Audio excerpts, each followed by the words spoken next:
Okay, dear students, so in this video we will discuss about the effects of refraction of light. Okay, we have discussed about refraction. Refraction means bending of light. Now you know this thing. So very important effects are there. I will tell you some important effects. Okay, now number one, you can see here a stick or pencil when held obliquely and partially immersed in water appears to be bent at the water surface. I know that you have seen this thing. You can see here. Okay, uh, this is a pencil. Okay, when we see this straight stick or straight pencil, it appears bent. Okay, it appears bent from this point. So this is number one. Number two, an object placed under water appears to be raised. We have gone through such type of activity also. Okay, in this case you can see, in this case this is a coin, and when we fill this empty basin with water and we see from this side, then when this coin is visible, and it becomes visible to the eye from the same position that it appears raised. Okay, it seems to be not here, here only. So this is also the effect of refraction of light. Okay, now in third case you can see the depth depth of water. In this diagram you can see the bottom of this the bottom of this is PQ, but it appears to be raised at P dash Q dash due to refraction of light. Okay, the pool thus appears to be less deep. So a real depth is different, and we feel a different depth, which is called apparent depth. So this is also application of refraction of light.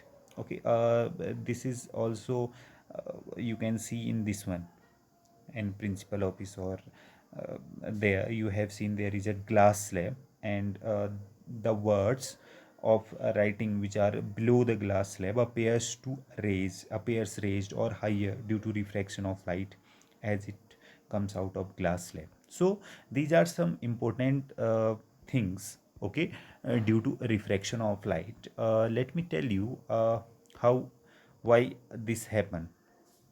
You can see in this diagram. Okay, in this diagram there is a coin.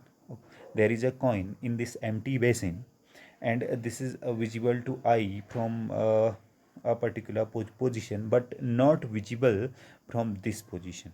Okay, this is a position, same position is this when we filled water in this basin. Okay, in this case that is not visible, but when we fill the water, then it is visible.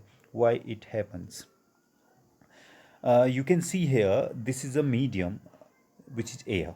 Okay, air medium, and this is glass, there is no water. Then we can see this coin because of the light rays, and light travels in straight line because there is only one medium which is air. So light travels in straight line manner.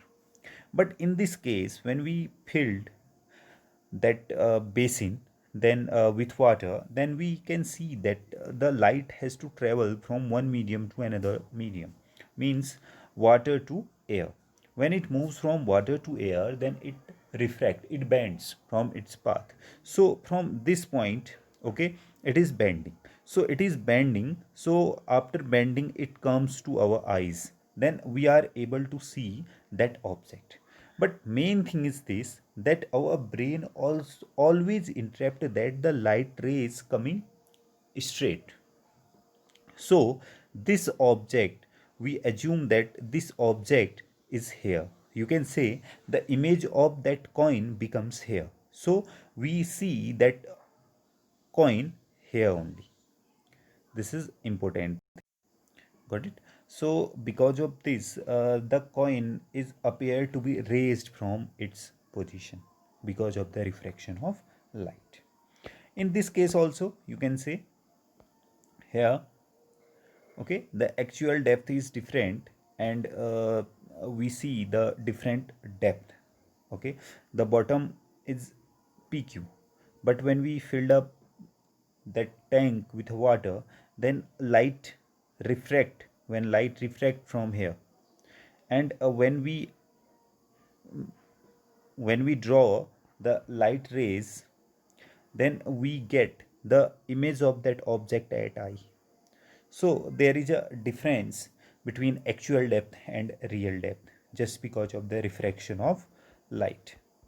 Okay, there are so many such examples you can see that due to which we can see the effect of refraction of light. Here in this case also you can see the stick partially immersed in water appears to be bent. This is a stick, and when we see this in a water, then it seems to be bent, but we know that that is not bent just because of the light moving from one medium to another medium, it is bending, and because of that bending we see the different position of that object, or you can say we see image of that object and we assume that there is an object. So these are the important points. We have another example also we will discuss after some time about the stars appears to twinkle on a clear night. We know that twinkling of star, this is just because of the refraction of light. Okay, we will discuss about the twinkling of stars in another video, because we will discuss about the atmosphere of earth also. Okay, so you can see another example that a lemon kept in a water in a glass tumbler appears to be bigger than its actual size when viewed from the sides, because all of the region, this is just because of the refraction of light. So go through this effect of refraction of light. Now today we will discuss about the laws of refraction of light. Okay, there are very important rules or laws regarding refraction of light. We already know that there are two laws of refraction. So there are two important laws of refraction of light, you can see here. First law, the incident ray, refracted ray, and normal. Okay, all the three things lie in the same plane. Incident ray, refracted ray, and normal, at the point of incidence, they should lie in the same plane. Number two, which is also very important, and this is really very important, the ratio of the sine of angle of incidence to the sine of angle of refraction is constant. Okay, it means that this is the angle of incidence. What is the angle of incidence? The angle between incident ray and normal is called angle of incidence, and the angle between refracted ray and normal is called angle of refraction. So the sine of sine theta, as you know that sine, okay, this is a trigonometrical function, sine I upon sine r, which is equal to constant. This is important things. This is a second law, which is also called Snell's law. Got it? Sin I upon sin r equal to constant. This is second law. What is the statement for that? The ratio of the sine of angle of incident to the sine of angle of refraction is constant.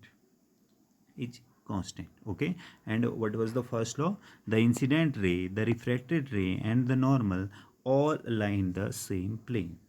Okay, when we talk about the refraction of light, these three things is on the same plane. We do not talk about the different planes, only one planes. Now according to this, we have another very important term, which is refractive index and speed of light. Okay, we will discuss it in later on.